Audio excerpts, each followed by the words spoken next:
All right, good afternoon, everybody. Welcome to Liberia Rise. I am your host, Mr. Augustine Sherff, and I'm here with my good friend, my brother, and my pastor, Dr. Emmanuel George. Mr. George, how you doing, sir? I'm doing very great. Thank you. How are you today, sir? Man, so far so good. You're always busy doing something on the road, doing something. But it's good that you can take time to at least join us. Today, to those who have not seen the flyer, today our discussion is going to surround what's happening or what happened in Kinjor with BMMC and the protest, the devastation, and hopefully we'll get someone from Liberia who will be joining us who is very close to that particular story, who might be able to give us some insight as we go. Um, but it is going to be a great discussion, and this, I think Liberia is such a small country that whatever affects one part of Liberia, it has a ripple effect. I mean, if you think this is a joke, or maybe it just sounds good for me to say, I can think way back to 2013, 2014, when first we started having that Ebola epidemic. They say, oh, it's only on the other side of the country. It's only in Lo-Fi. Before you knew it, the entire country was overwhelmed. And so we are going to be discussing the Kinjor protest, the incident that took place there. Mr. George is going to join me. But, we want to say welcome to the broadcast, share the broadcast, invite others. We will have a number here. If you are close to the story, feel free to give us a call and be part of that discussion. We will take a quick musical break, and when we come back, Mr. George is going to join me, and we will get this discussion on the road. Stay tuned. We'll be right back.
All right, welcome back to the broadcast. Mr. George, how are you doing? I hope you are situated to get this discussion on the road.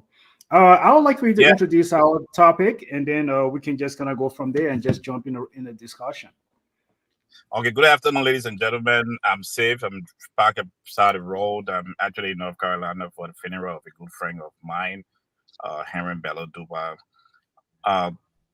It's good to be here this evening. As you are aware, a few weeks ago, there was uprising, destruction of properties, and we have some lives that were lost in Kinjor, in a mining community owned and run by the Western Cluster Incorporated, which is an independent company owned by an Indian mining conglomerate.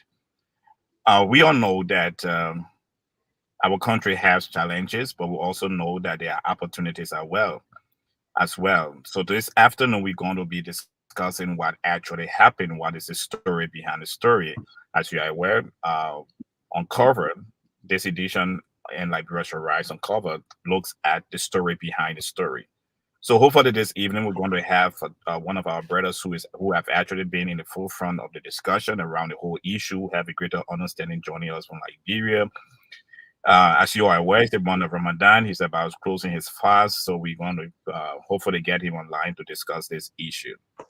But we'll take a short musical break, and when we come back, Mr. Sherff and I will start a conversation, and hopefully we should get Mr. Vanny Parker online to join us in this conversation. All right. Whoa, whoa, whoa, whoa. Love is all we need to make it see. This is the time to come together. Keep Liberia safe forever. So open up your heart, let the unity begin.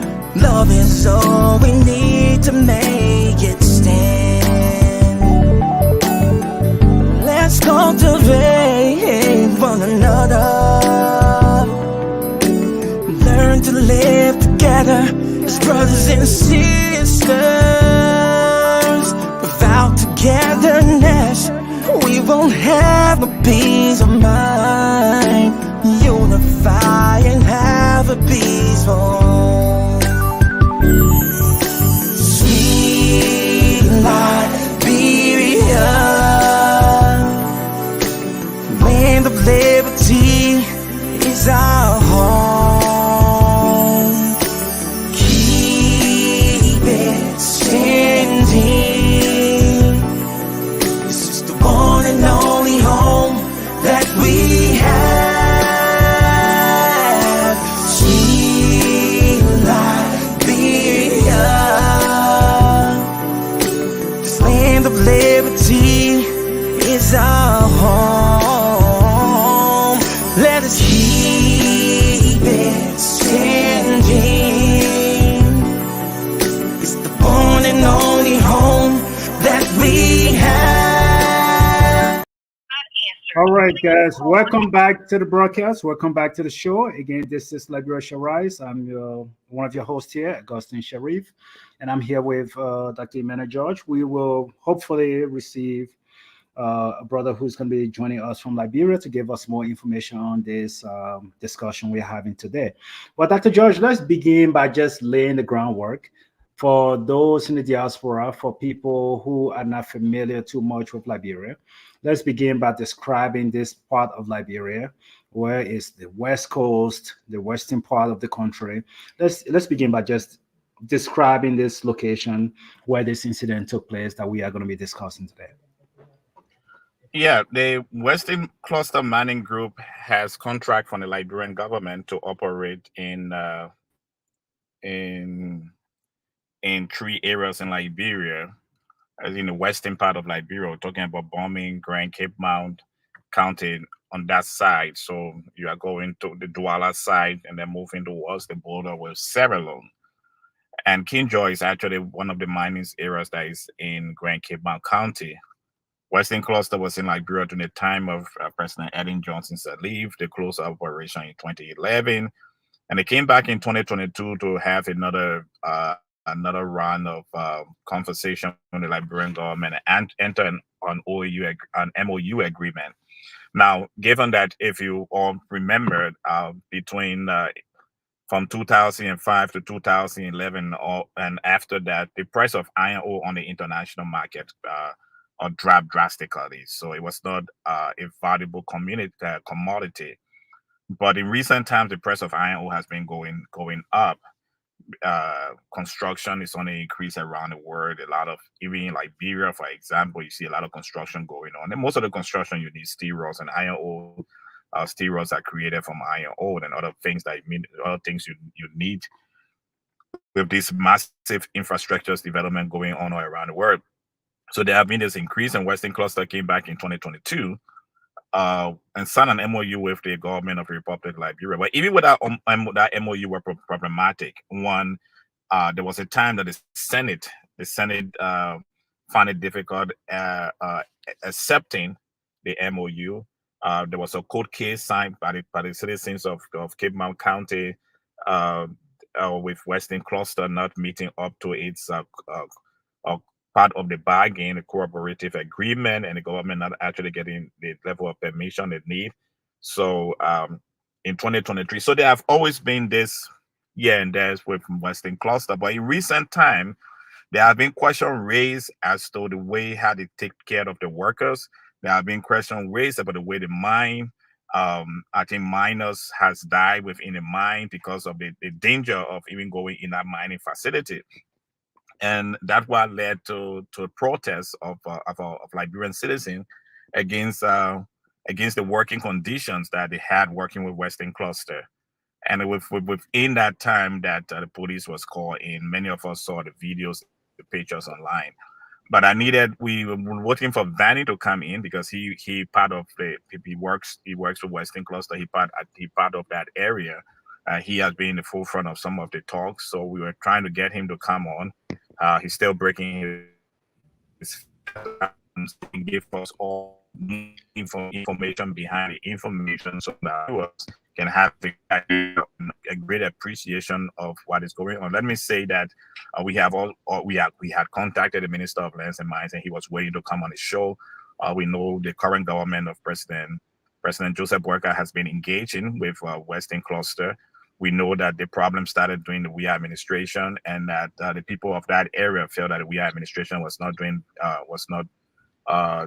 much to solve the problem. We also saw there was a time that Representative Yeke Koluba went into that particular area to campaign because of the lackadaisical, if we can use that word, approach of the Liberian government towards that. So it was also part of mine is a political campaign issue, and that's why we reached out to the Minister of Lands and Mines to join. He did plan to join us, but I believe he's on the official trip. That's why we may have or don't have him today. But so we needed to get it from both sides so we can really bring the story up from what the government is doing and also what is going on currently with the cluster. So I will continue. I will try to call. I'm calling back again to see if we can get him on the line to join us. $52 remaining in your account. Please enter the telephone number you wish to dial now, or press star. I would just, so, as Dr. George was saying, when you look at the working condition, I don't know if you have done any research, you have looked up anything to see what those working conditions are. You would come to see that, poor facility, poor working condition, and people are not being cared for. And these people, they work for penny on the dollar. Let's just put it that way.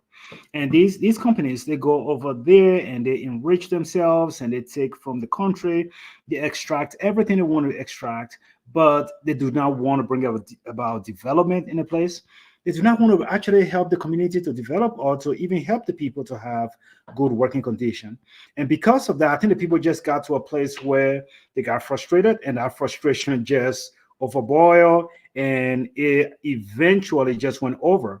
And the protest was, in my opinion, the protest actually started very peacefully, and these people were just going to actually put their demands on the table, which is not unreasonable. Even in other parts of the world, let's say where we live, our parts of the world, you will see that companies are held to a standard. If you are going to operate certain business, that particular business have to meet a certain standard. The employees have to be compensated at a particular rate. Matter of fact, the states actually, they said, most of the states, they said the minimum wage now. Minimum wage is something, federal have their own minimum wage, states have their own minimum wage. And so all of these standards have to put in place. When I go to work, I don't go to work, and if I need to go use the restroom, I have to go to the next gas station to go look for a place. it is required that my employer will provide some of those incentives. And so the people of Kinjor, they are actually working and they are producing, doing a lot of things for these companies. And these companies were not doing anything to help the people. So we will bring Vani on. Vani is going to be here. I think Mr. George having on the call right now. We will bring him on, and he is going to be part of the So, discussion. Sherff, we have Mr. Vani on the line. Can you hear him? Yes, I can hear him. Okay. So, ladies and gentlemen, we have joining us from Liberia on the line is Mr. Vani Parker. He's one of the workers with Kinjor. Vani, welcome to Liberia Shall Rise Uncover program. How are you today, sir? Well, I'm okay. I was okay. I did the day well. Just get you breaking fast. Okay. I'm okay. Okay. By the grace of God, I'm okay. Amen. Ramadan Kareem to you and all our Muslims brother out there. Thank you so much. Mr. Parker, we are trying to understand the situation that took place to Kinjor. Can you share with our listeners the background to the entire incident?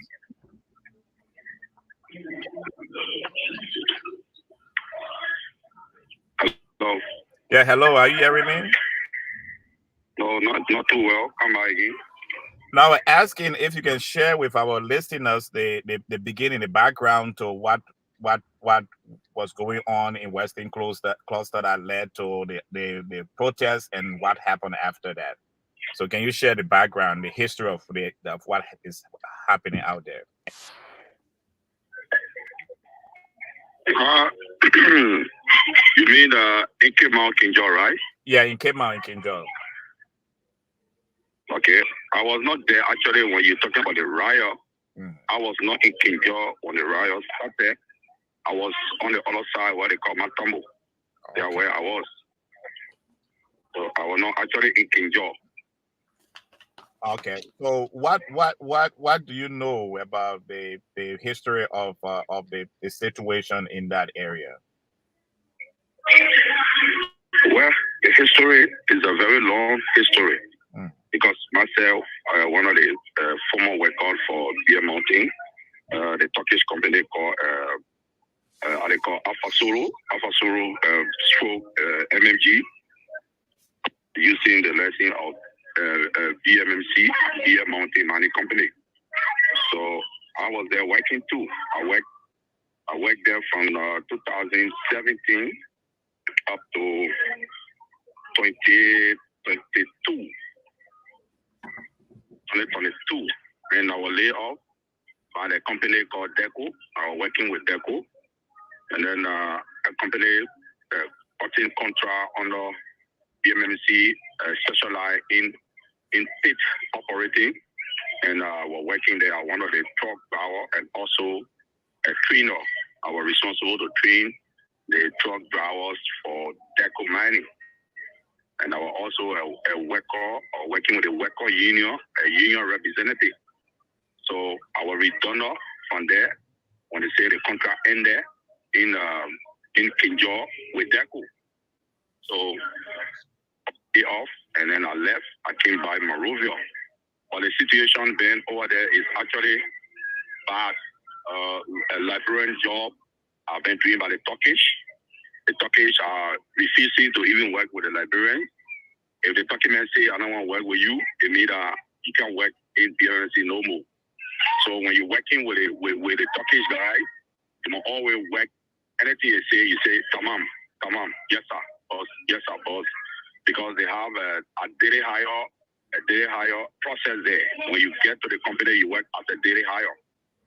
Whether you are trainee, whether you are excavator operator, whether you are dump truck driver, whether you are a loader operator, whether you are a missionary operator, you will work as a daily hire. And in that daily hire, you will work like 6 months. Are you there? Yeah, I'm hearing you. So you work as daily hire for 6 months, and there is no process of making you, after 6 months, was there any process after 6 months of making you a full-time employee? It's just by luck. If you are lucky, you'll be like full time. That's what I'm trying to explain to you. Okay. So you work like a daily hire first, and then a daily hire you're working for 6 months as a daily hire. So the talking guy you're working with, which is your supervisor, you're working with each month, he should like your business. He should work in the land that he can be certified with you because they got some form. After you finish the list, all of your name there on that form, they say a form, a validation form. So when they read your name on that form, the HR department will read all of you guys' name and send it to the Turkish guy. So when the Turkish guy say, I want to work with Vanny Parker, he okay it means that he want to work with me. When he say, I don't want to work with Vanny Parker, he cross it means that he don't want to work with me at all. So I won't be lucky to be part of the workers that will get maybe another 6 month contract. If you don't want to work with me, then I'm done. I finish. Nothing can stop him from working with me. Nothing can stop me with working with him. So long you say you don't want to work with me. So I'm out and go out and wait until maybe if I'm lucky again and I come by in the system, maybe when I go by, I'll fall and get by there, or they call me by, I'll go and start at the higher again. So the only way you can work a contract as contractor for another 6 months if the talking guy want to work with you. Even myself, it happened to me. I work with an exploration group. We work in Matamu. From there, we went to Blama. Talking guys, they're working there as a supervisor. We need is Docker. You don't want to work with me. Because you don't want to work with me, and I can't work there. So they fire me from there. After they would lay me off first. They from 2017 I was lay off 2002. 2022 rather. 2022 I was lay off. I went by. I was lucky to get another daily hire. Work with them to drive a small car because I'm a driver. To drive a small car. So they were paying me $7 for the 6 months. So I worked for one month. The guy said, no, you don't let me out. You want to work with me. So I will lay out again. And I have to go home. I have to come home and sit down for time. And then before, then 1 month, they call me back. And then I went again. I started with daily hire. And after daily hire, I worked for 6 months. And then the guy said, you don't want to work with me. And now I'm out because you don't want to work with me. So if the Turkish company, we call it, if the Turkish guy you're working with, you and them working together as your boss, supervisor, or manager, if they don't want to work with you, it means that you're not working with Beer Mountain. You're not working with BMC. There's no free work, no security of job. There is nothing. I believe those are the things that brought the protest in Kinjor the other day. Okay. Yes, we heard. Okay, Mr. Parker. Now, when you were working there at that time, and let me just tell our listener, Mr. Parker was introduced to us by a colleague who had his history, and Mr. Parker is telling us on the show that he's actually not working with a Western Cluster right now, but he's a former worker, and he was also in the union. So we will continue interviewing from the time he was there and his experience that he's sharing with us. So, Mr. Parker, when you were working at Western Union, if there were 10 person that was employed, for example, that were hired on a daily worker for a month, those 10 person, when it was at the end of the 6 months and were trying to take them for contract, how many person you believe out of that 10 will be selected by these Turkish people? Well, I told you earlier, when you're working with a Turkey man, you have to work with a man with a way and pleasure the way you want you to work. That's why you must work. You're not working because you learn, you have a technical know-how, or you have a trick in your head so that you can apply it. Anything he tell you, that's what you do. So the movement, the man tell you, say do this, you say no boss. They want to be the best. They don't even want you to share idea with them. They don't want nobody share idea with them. They wouldn't want you to listen to them. What are they doing the wrong thing? What are they doing the right thing? You all work together. If they go, you're doing that, and then they pay before they can come back. But what the one they're doing is the best thing. The Turkish guy, the one they're doing is the best. Don't get an idea. So if you're working with them, and you get there 5 minutes old, they think with because you know you're a professional man. So you decide to work as a professional man. You say this thing not good. Let's do it. Let's do it. They mean that the man will not let you. At the end of the day, man will put you out. Maybe if you're 10, worker there in a particular place that you're working with him. Man will choose 3. Man will do 3 or 4, highest 5. The rest you'll go back. They bring in another group guys to come and work for another 6 months. They hire. That is a normal thing. That is a normal thing in BMT. Okay, so once you this is there any Liberian supervisor? All the supervisor Turkish at Western Cluster when you're working there, or even as a former union worker up to now, when you talk to your friends in the union, are all the supervisors at DECO or that company Turkish? Yes, all the company I work for on the mine work directly in the pit.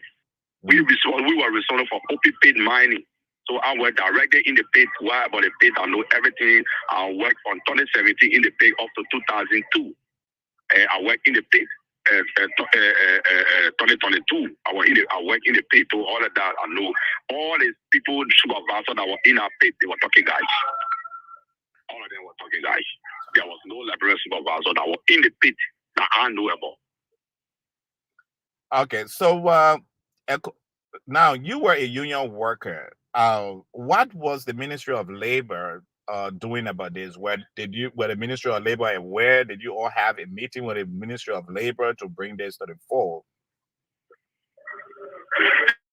Yeah, we brought this to the board many times, and we even went for CBA. We crafted CBA that all managerial or supervisor position will be given the experience, because the problem is that the company is forward due now. It's supposed to give you gone for more than 10 years. So you want to tell me there is no Liberians that are here now are laying the supervisor position when they talking about get account to work in that position? But you say you have mining engineer. Mining engineer work in the mine for 10 years. You want to tell me they don't know nothing about mining? You still have to be the talking man to work as supervisor, Liberian engineer work under the man. There's Liberian work in the mine for 10 years. You want to tell me that man don't get no idea about that mine? No, they get the idea, but they will not allow you. We went to labor. We discussed that, and we built a CBA, and the CBA should Liberians should get a priority in the work. It was just a fight.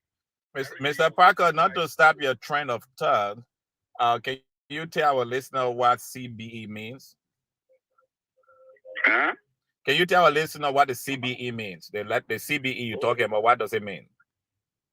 The thing is CBA, collective bargaining agreement. Okay.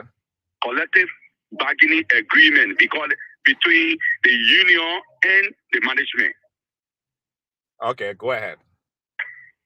Okay, the collective bargaining agreement, which in short we call CBA, is an agreement between the union and the management for the protection of the worker, so that the worker can be protected by the CBA. Wherever you work in the company, and then that you don't have no union to get a CBA, it means that company is not a good company. It means that company don't got no rules. They will got their own rules that they will tell you, they will give it to you. But under the labor and the trade union affair, you have to get a CBA. The CBA is governing between the company and the workers. Maybe they say, for instance, that workers are supposed to get a benefit. The CBA, the one that will tell you that workers are supposed to get a benefit every month. You're supposed to get a benefit. You're supposed to get a leave. You're supposed to get a break to go and rest. Sorry, you go to rest. Maybe you go to your family and you rest for 2-3 days. That the CBA will tell you that maybe when you're sick, you got to go for a medical. You get a medical insurance. You got to go to a hospital or clinic, which is Activa. That CBA will give you that guideline what you need to do for the workers. And that's what they call the CBA. That's what we work on, and we brought it back there. We did that. We worked along with the Ministry of Labor, and then it was the same thing that the supervisors will stay the Turkish. When the people come, we were under the union organization they call UU, United Worker Union of Liberia. UU.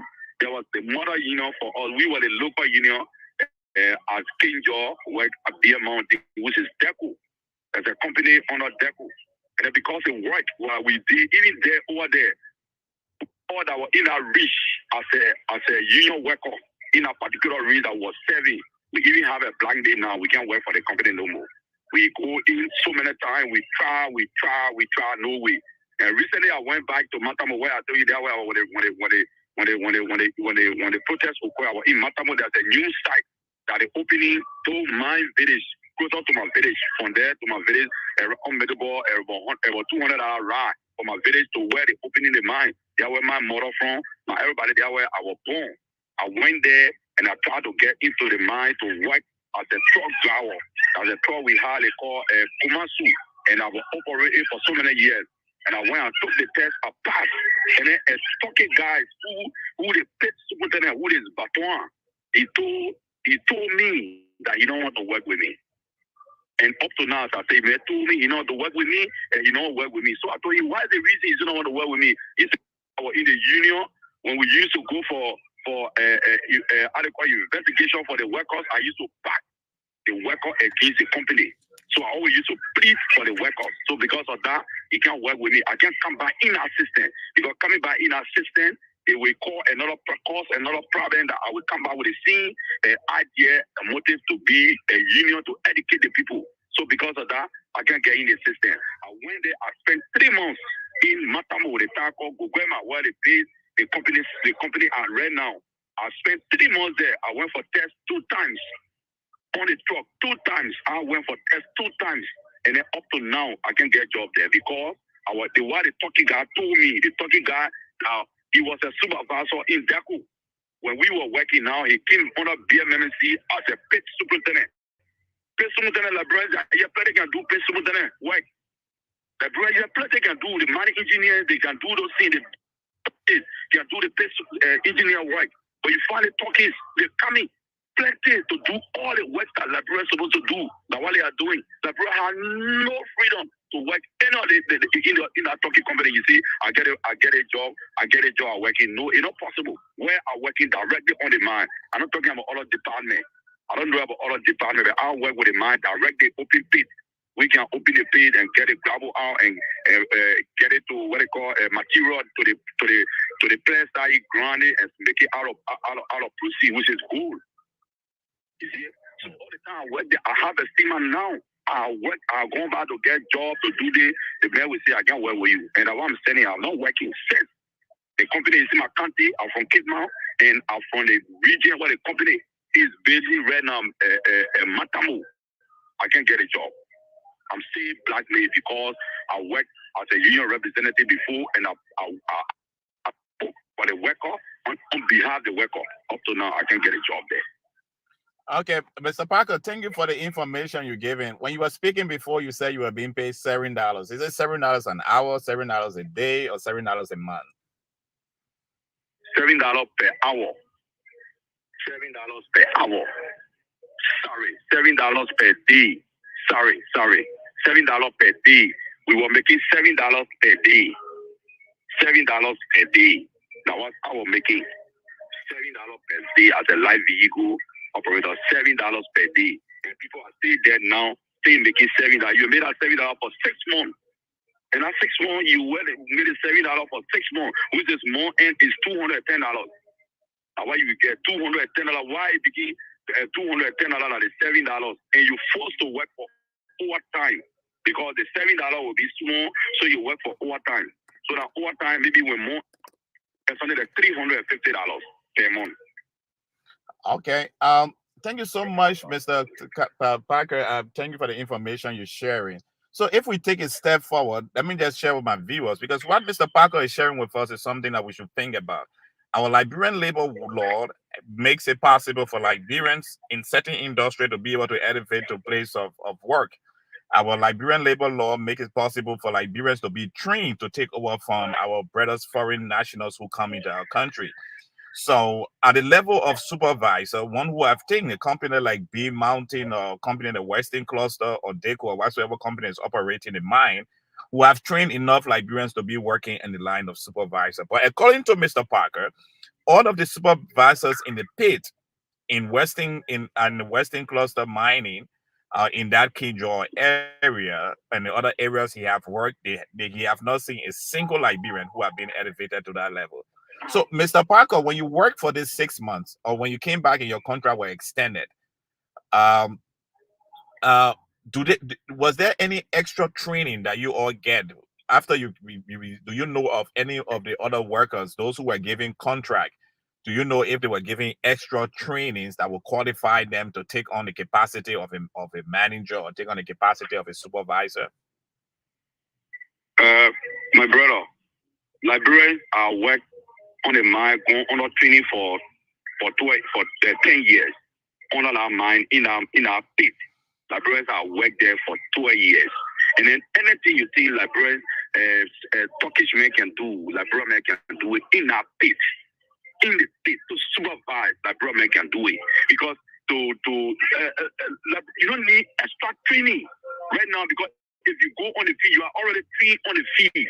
You go on the field, you do the practical. And the practical training you are done on the field. So what kind of extra training you need in a practical? The mining activities is practical. You are going there, they tell you, say, this excavator is mining, is mining in this place. They go there, say, from here going about 50 meter, excavator is mining there. You get 2-3 excavators sitting there. They will tell you mining there. And our plane is coming from the planning department in the mine. And those plane librarians, the one that are sitting there producing the map, what you're supposed to do. Librarians, the one that are there. But librarians are sitting there as a study clerk. Produce the map to the talking man, and the talking man will take it on the field and show it and come back. And after librarian finish making a report, then the talking man will put his knee there like he the one made a report. You go to all those areas. Librarians, the guys are sitting as a study clerk because they the one producing everything in that place. Librarians, the one are producing the map of the pit. You are doing how many meters you are mining. Librarians, the one are producing it. They the one that in the office. They are taking it will be there, do it, they give it to me. Take it, give it to me. You will not give the man no idea. The man will take all those things. He will get all those mapping. How many meters he's going to drill for, and then where all he's going to where all this is the ore, this is the waste. The laboratory drill all that thing. When you're talking about you can't stand there, you're smoking. Then at the end of the day, like he's doing the work, but you're not doing it. The whole mine in Bear Mountain, librarians can do all the work. You don't need expert. People are already trained all the fee. You have mining engineers here. You know how many librarians, mining engineers are here, are not working? You go there, you see the Turkish, they say they are mining engineers. Librarians are there working under them. They say they are engineers, but the men got to be trained then. I was in the training department as a driver. I trained a lot of drivers that were working with a company called Deco. They are now. They're not in library again. I trained them. They brought a guy, I don't know nothing about the truck. We trained them about the truck. The Tomasu, the Mercedes, we trained them about it. We told them everything what to do. But say they begin our boss because we are librarians. And we supposed to get into the position. But because we spoke against those things yesterday, that the position for Liberia when we were in the union, up to now, we can get back to work in our country. Not forget about our country, but in our country, where our neighbors were buried, where we came from, where the company, the resources are there for us. We can't get back there. We are still sitting without no work. In Liberia, Turkish are there working. You go there, you see that they are working plenty guys are there working. In the pit, they are there working. But Liberia, the one are doing all it. They are behind it. They are the one that are the brain behind all those things. When you finish doing the American, you sign it, put it in there and send it to the boy like, he do it. But not you do it. But because Liberia are not to serve in those positions as a manager, as a supervisor, as a superintendent, right? They're not as an engineer. They don't get it. They don't get the opportunity because the guys are there surprising them. Somebody will tell you no. And the Liberians that in those positions are also there into the highest country manager position. Okay, Mr. Parker. Yeah, Mr. Parker. We have a few minutes to go on the show, but I would like to come back to the incident in Kinjor. To the best of your knowledge, I know you were not there. Can you share with us, have your colleagues that have worked there share with you what was happening and what led to the protest and eventually led to the demise of some of your friends there in Kinjor? Well, it's the same valuable practice that brought the protest in Kinjor. It's the same feel to do the right thing for the people in the affected community.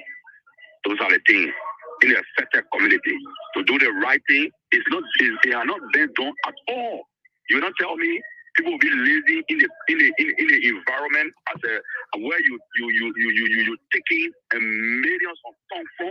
Then the people do not even have safe drinking water to drink. They don't have a good road to get to them. They don't have a good housing facility.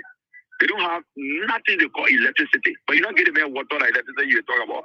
They don't have it. So that those things the people submitted accounts to the legislator of the district 2, because Kinjor is built in district 2. They gave the petition to the legislator that this is the thing the people doing here to us, and we have talked to them many times. They can't change. Why they can't change? So this is a problem that already caused the protest job, because the company was not doing the right thing for the people. If the company was doing the right thing, there was no big protest in Kinjor. You are doing undermining to the place.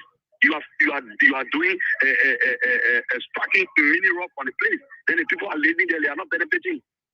People are living there, but are not benefiting. They are just there, and the job has not been given to them. It's given to the package. They bring a lot of people. They put them to the place. You see all the job that will be there. You will see a document will be supervising. People that will be washing the clothes, document will be supervising. People that will be cooking in the kitchen, document will be supervising. People that will be baking bread, document will be supervising. People that will be doing cleaning up, document will be supervising. Can you imagine that? People that will be cleaning around the camp, pressing around the camp, document will be supervising. Why? Just to press. That's why you bring document to supervise, to press, to sweep, to make up bed. For God's sake, to make up bed. To make up bed. Who not able to make up bed? That's weak. You get men that can do that. You bring document to supervise, to do that, to supervise, to do the work. Librarian can do it. If librarian there, or the document will be the supervisor for that job. Librarian man is doing the work. He's saying now he's smoking. When you say you can't report, when you toss on the middle man, say, you know, where were you? I say, you know, where were you? You will be fired. So everybody will be working. They're scared. They are afraid. So those are the things that brought the protest in Kinjor. I believe those are the things, because I was there before. I lived in Kinjor from 2017 up to 2022. I left from there. I was in Kinjor. Even during the campaign time, I went in Kinjor. I was there. During the 2023 campaign, I was there. I spent time there. Like the thing we hear everybody saying, there is no good facility for the people. And you are carrying the mineral, and the pit that in Kinjor is finished. We were there when the pit closed. The pit closed. The open pit that we were working on, the one that got poured down, the pit closed. Now they are doing underground. Underground get a lot of people. If you get 50% on one pit or 25% it's too much. Here and there. But the open pit can take over 500 people, 600 people. So the open pit finish, it closed. Nothing there again. They want to do small underground, and then they take a goof on there now, washing it. So they try to extend to other areas. They both finishing the whole land in Kwekima County. So those are the things. You go to another place they call Weju. That's why they do the under mining. You go to another place they call Gokian, Gablama. That's why they doing there under mining. The people, you go into the area that people took the huge $1 million fund, ounces, tons of gold. Nothing you are seeing doing that. So that's why the people that are brought the protest. Because the people are not benefiting, and the resources is going away from them. So when our children come tomorrow, what would they live on? So that what brought it, because they want a better life. They want a better living condition. Okay, Mr. Vani, thank you so much. We have a few minutes to close, but I highly appreciate your time. But one other question I want to ask you, because it's like to say that Western cluster is mining, and have we been making mistake on our show? The Western cluster, are they mining gold or they mining iron ore? Well, I can't tell you about the Western cluster. I keep talking. Western cluster is different from Beer Mountain. Oh, okay, Beer Mountain. Sorry, my bad. Beer Mountain. Are they mining gold or they mining iron ore? Beer Mountain is in the Western Belt, which is Cape Mount. Okay. The Pacific in Cape Mount. And Western cluster is in Thomas Bread. So I don't know much about Western cluster. I'm speaking directly about BMMC, Beer Mountain Mining Company. Okay. What is that in Kinjor? They are doing gold mining. BMMC is doing gold mining. They are mining ounces of gold. They are doing gold mining. Okay, thank you so much, Mr. Parker. We appreciate the time you spent with us having this conversation. Thank you for giving us insight on this. We and thank you so much for your time. Again, Ramadan Kareem, and may Allah hear your prayers. Okay, thank you so much. I appreciate that. Thank you. I will be waiting anytime you call me for more information. Thank you. Appreciate it. Okay, so ladies and gentlemen, first of all, I want to apologize that Western Cluster does not operate. The company Western Cluster does not operate in the Kinjor area. It's B Mountain, so we deeply apologize for news in that on the show. It is B Mountain. Mr.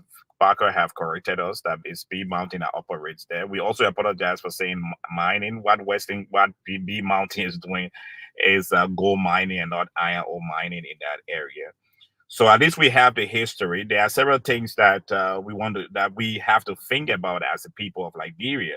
One, we have a company that is mining gold. Two, this company is not preparing Liberians to be able to support to support leadership. You hear Mr. Parker saying over and over again that even at the level of supervisor, people are being brought from Turkey to take over this position. We are going to be running a program on Uncover that's going to look at industries and positions that have been set aside by law, the Liberian law, for Liberians to own. We cannot develop a country, we cannot lift our country to a higher level by continuously being second-class citizens in any of the industry in our country. Our people significantly have to be trained. So one of the situations we have going on in B Mountain, and I forgot to ask about the new government involvement, which was one of the questions I would have liked to ask, is that the situation in B Mountain is that there's a need for the Liberian government for how they call it for Liberian workers to be trained at least at the level of supervisor and then other levels. The second issue that is being brought to bear is that an agreement was put in place. The contractual agreement between the union and B Mountain was put in place. The Ministry of Labor is fully aware of this agreement. My question is, what is the Ministry of Labor doing about that agreement? Whereby you have disgruntled workers, or you have workers being hired on the 6 months as daily hire, and after 6 months, when it's time to contract them into contractual workers or full-time workers, many of them are laid off, and then they are rehired. You see, they lay them off and then they rehire them, then they have to start again as daily hire. I think that is difficult for me to understand. That is difficult to appreciate. Mr. Sherff, that's the situation we have, and that's why led to this riot, and then several of our brothers and sisters were killed in the process. You see, I'll tell you this. Yeah, I'll tell you this. I think it is a deliberate choice. It is very intentional, because what they are doing there, though, I operate something, with my employer I work for. I bring people on board who are independent contractors, and then we have some people who are employees. So the independent contractors, we do not have that. The labor law does not apply to them because they are independent contractor. We can give you a 1099. So I don't need to give you medical benefit. Yeah. I don't need to give you insurance. I don't need to do any of those. But I can only go so long with that particular process, right?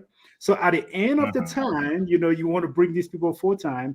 And I think that is the reason why they're going back and laying them off, because you started the process over as independent contractor or as day labor. I think what actually blew my mind was the whole idea that it was possible for someone to actually serve in a position as a day laborer for 7 months. If this person is a day laborer, you have no obligation to them. They come today, you hire them today. If they go in that mine and God forbid something happened, they die, you are not liable. That your liability does not extend to them. And I think that is the deliberate choice. That is what they are doing. And I think it is the labor ministry that should really be involved to make sure to say, look, this is not how it works in this country. And these are the things that we need to put in place to safeguard our people as they work. $7 a day. Wow.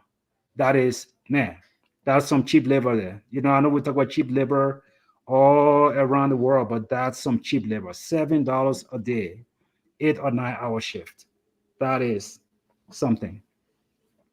Yeah, Yeah. and not only 8 or 9 hour shift, it's a dangerous environment also. $7 a day working in an extremely dangerous environment. But yet instead these people are exporting tons and tons of gold from our country to other parts of the world. And Mhm. uh and not only that, they pay our workers $7 a day, but hiring a lot of people, Turkish people, to come in and take supervisory position, because they satisfying the employing quota of the Turkish the Turkish sponsor, the national country. They Yeah. satisfy that employment quota of national country of the nation of their country of origins, or where they are registered as a company. But then our brothers and sisters does not have the opportunity to climb the mountain, they climb the ladder and fill in those capacity. Because if you bring, I totally agree with you. If you have if you are a contractor, you don't get benefits, you don't get uh I mean, only few companies will even give you some form of, in fact, they will even recommend you to places where you don't Mhm. even get insurance. You get insurance or other things. So the liability is minimal. So there are a lot of companies that like in that system here, like in the US. But they challenge it. What is challenging to me is the fact that these workers do not they are hired. There's a pattern, and I think someone need to study this pattern because they are laid off and Mhm. retire. So if they were laid off and you say, okay, this person is not good enough for this job, then the reason of rehiring them every 6 months you are laying them off for 1 2 months and rehiring them is a pattern our ministry need to understand, because again, as you said, it's deliberate.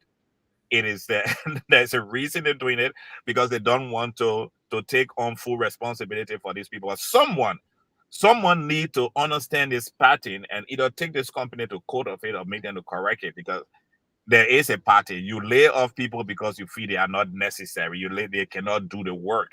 They don't have the skills. I Mhm. know. But the next thing is that if you train a person to a level where the person becomes a trainer, in most countries, most companies I have worked with, once you are elevate someone to a level of a trainer, that person is a supervisor. That's So right. you And cannot. and there's no way you can have an independent contractor or day laborer to serve in that particular capacity, Exactly. because in that particular dangerous mining place, you following the regulation, to the safety regulation. Here in our world they call it OSHA, right? You're following all of this regulation by OSHA, because the person who is actually conducting that training, he or she will have been trained by their employer. And not only that, but that person has to also be certified by the state or by the county, wherever they are, that he or she is a certified trainer. Because if none of that actually fall in place, so our brother who was just on the show, I'm trying to be very careful, because who knows if they blackmail him. They already blackmail him for Mhm. not for standing up to the big bosses. They don't want to hire him anymore. But you never know. These guys, they stand up and they still want to do the right thing, and then they actually get put on a blacklist that they cannot be hired anymore because they consider them to be whistleblowers. But it's disheartening. It is heartbreaking sitting here backstage listening to his story. It's just one of those things that break my heart, man. I mean, I hire people, I get rid of people, and even when I'm trying to get rid of someone, the communication that I'm conveying to that person, I have to be very careful, because whatever I say to that person can come back and say, you know what, this was a discrimination, this was a retaliation, this was so and so and so. And I could be paying that person millions of dollars simply because of what I say when I get rid of that person. And that is why sometimes you write them up 4, 5, 6, 7 times, and you Yeah. provide additional training, because there are laws that protect these people, but we don't have such thing in the country. It breaks my Yeah. heart. Yeah, the point that got to me is that if you have someone you are using as a trainer, and he's training all your drivers that drive those dangerous equipment. How do you lay that person off? Because that person to me is an asset already. If that person is training, it means you have elevated him to a level of trust, that you trust this person to do this training. So laying that person off after 6 months is something that I'm trying to get around my head, because I believe that that person should be an integral part of the first person or first group of people on the list to retain for contractual hiring would be the person who in 6 months time that person have become a trainer. Yeah. It shows the level the level of ability they have, the capacity they have that they bring it on board to that company. Yeah, So and it's also discouraging when he talks about the poor working condition. I know we have read some of that, we have talked about it, but the poor working condition, I mean, something as simple as having a very good, clean drinking water, and yeah, they can have it, somewhere for them to go and ease themselves if they have to use the restroom. They don't have it, and they drive them like just forced labor, and you're paying someone $7 a day and you still can provide some sort of benefit. They do that because they do not want to provide that benefit. I am curious to know what's in the labor law. And that's why when he was talking about the CBA, I said, man, the CBA is a good thing. That collective yeah. bargaining agreement, that's a good thing. So where is the CBA when this ill treatment is taking place? What is the CBA bargaining for? Or is it just a body that sit there that does nothing? When you talk about CBA, I mean, companies shut down in this country over CBA. The NBA, they shut it down because of that CBA agreement. They shut it down. They said, we're Yeah. not going to play the whole season, play half season. Even Yeah, the actors were almost 1 year. The actors were on yeah, strike. after almost 1 year because the body come and negotiate the fight hard. So what is the role of that CBA? Yeah, and that is negotiated with the company, the union workers, and the Ministry of Labor. So the question is the overall union over this, what are they doing about this thing? So when this heartbreaking situation took place in in B Mountain in Kinjor, it's a situation where thousands of us have to. This is a situation where thousands of us have to say, look, what the labor ministry have to be called to question. The union, the overall umbrella union, need to be called to question, because those people that died because the CBA that was put into place have not been implemented to the letter by our people who are leading the unions, our people who were part of the negotiation on behalf of the Ministry of Labor, and therefore, and it, we are in this is a extractive mineral industry. Those minerals that are being removed, the gold that is being taken up, there is no way those gold can be replenished, can be put back in the ground. Once it is taken out, it is taken out. And that's the reason why our people should know this. Let's take example, a country like Dubai. Dubai had oil for a certain amount of time, and it's been told that the oil now is the oil in Dubai is about depleted. It's almost finished, but they were able to reinvest that money into making the country the travel hub of for that part of the world. There's nowhere you want to go to in Europe or Asia with a very good airline that you may not find yourself stopping in Dubai. They have made the country a economic capital where you do businesses. Many business people come over there to sell, and so they were able to find something else to replace the oil that they were losing on the ground. Now we as people, we have all these millions of dollars of gold leaving our country, and there's nothing we have in place to show our workers are still working for $7 a day in dangerous situation. The community is not benefiting from this, but yet they're still hundreds of acres of our land is being mined and being sent out, and our workers cannot even become supervisor in our own, in our own country. They can't be, they can't be supervisors.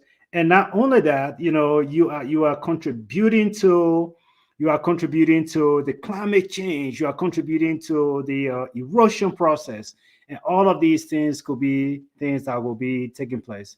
I think Mr. George froze there for a second. But guys, I think we have come to the end of the show. I think I would just say it as I have been saying on the show.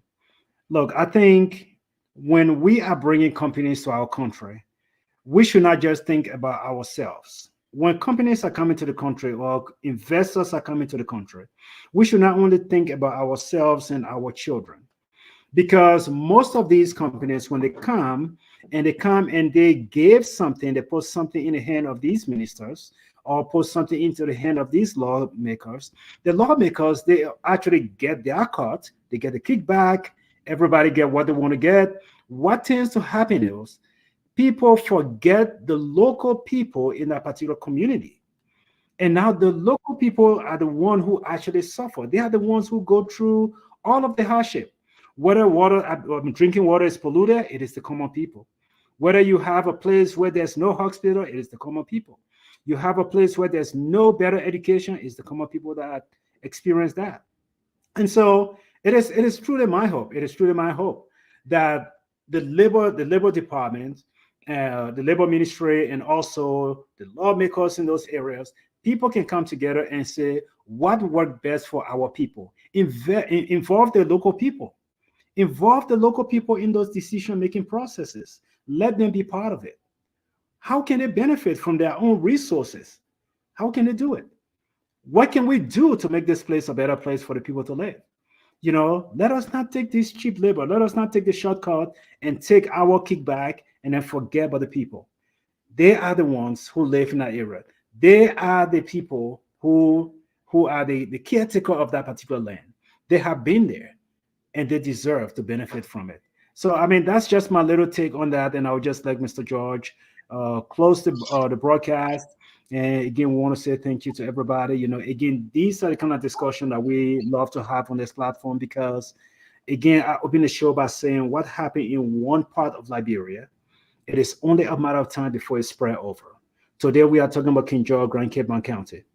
We will be talking about LAC, Firestone, or we may be talking about another company somewhere in Grand Bassa. You got a very good port in Grand Bassa.